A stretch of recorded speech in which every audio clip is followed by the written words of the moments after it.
बंधु नमस्कार। आउ सुशील कृष्ण देखो गोटे फेर आर गोटे नुआ गाड़ी एवं आनले आपाची गाड़ी आउ से आपाची गाड़ी धरिकी आसथिले ना आमर बहेरा पंचायतर महलपुरी जेन अच्छे कंठा पाखे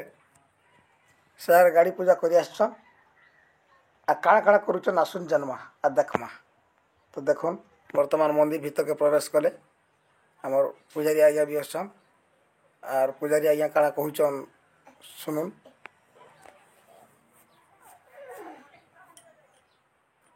बुटेरा बेकार बम कर आमटा लोई देंगे दिन तर बापा टनो ओम विशेषराय नम शिवाय नम विशेषराय नम शिवाय नम विशेषराय नम भक्तमान पर मनस्कार न पूर्ण कर सपरिवार सुखी रख धन जन परिपूर्ण काल सर्व मुक्त बाहु बड़ पद नव शांति विशेषराय नम शिवाय नम विशेषराय ओम शिवाय नम विशेषराय नम शिवाय नम विशेषराय जगत भक्त रक्षा कर भक्तमान पर मनस्कार न पूर्ण कर सपरिवार सुखी रख धन जन परिपूर्ण काल सर्व दुख मुक्त बाहु बड़ पद नव विशेषराय नम शिवाय नम विशेषराय नम शिवाय नो विशेषराय नु शिवाय नो विशेषराय नु शिवाय जगत भक्त रक्षा भक्तमान पर मनस्कार न पूर्ण कर सब परिवार सुखी रख धन जन परिपूर्ण कर काल किशोर दुख मुक्त कर बाहु बड़ भद्र कर अन्न सुखी रख पावन नाशन खल दुर्भिक्षा कर जान बान रक्षा तंडे सब हाथ पित शनि पीड़ा प्रभु रक्षा कर नव उग्र शांति विशेषराय नमो ओम शिवाय नमो ओम विशेषराय नमो ओम शिवाय।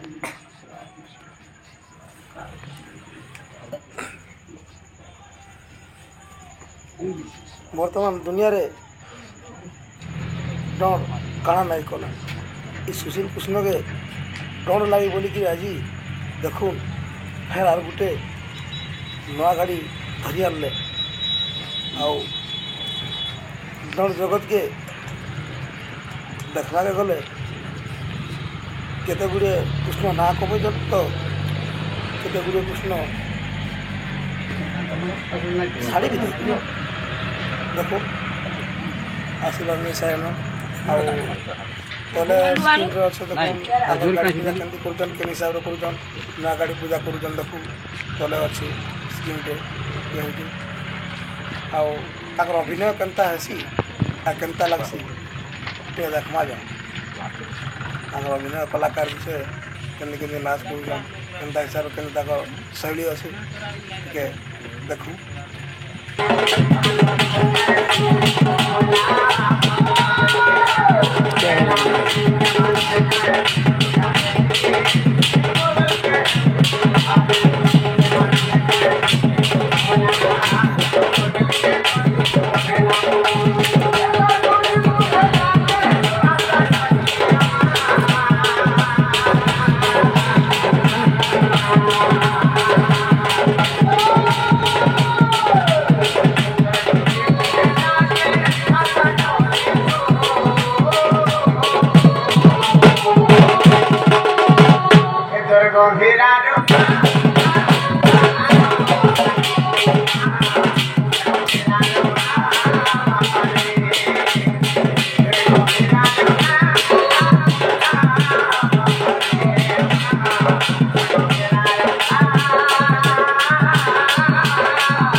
ହେଲେ ଗୋଟେ କଥା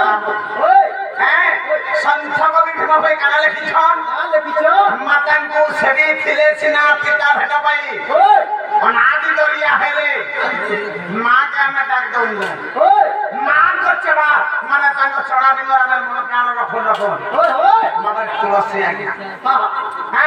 ମାନେ ନିଜେ ତୁଳସୀ ଦାସ ବୋଲେ ସେଟା ମାନେ ଅତି ନାଇଁ ହେଇପାରେ ସେ ଆଜ୍ଞା ଶ୍ରୀରରେ 50 ଟଙ୍କା ମୁଦ୍ରା ଦେଇଛନ୍ ମା ସହି ନାଇଁ ପାରିଲେ ଯାକ ମତ ପୋକିରେ ଅସୁବିଧା ସେ ଆଜ୍ଞା ଶ୍ରୀରରେ 50 ଟଙ୍କା ମୁଦ୍ରା ଦେଇଛନ୍ ସେ 50 ଟଙ୍କା ଜାଗାରେ ତାଙ୍କୁ 50 କୋଟି ଟଙ୍କା ପ୍ରଦାନ କରିଥାନ୍ତି ବୋଲା ନୁହେଁ କବା ତାଙ୍କ ଚଳା ପଥରେ ପୁଷ୍ପ ବୋଲା ନୁହେଁ କବା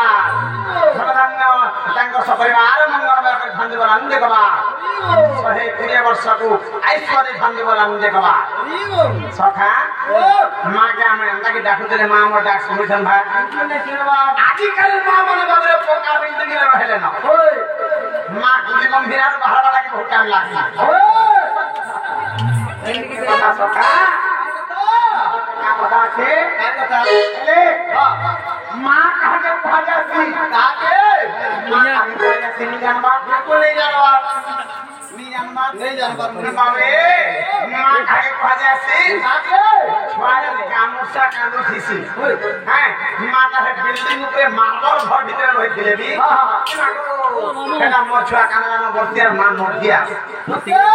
କାହାକେ କୁହାଯାସି ମା ହେଲେ ଇନେ ବାବରେ ମୁନେ ପ୍ରକାର ମା ବସିଛ ହେଲେ ଆଜିକାଲି ମା ହେବା ଲାଗି ରାଜି ହଉଛ ଚାହା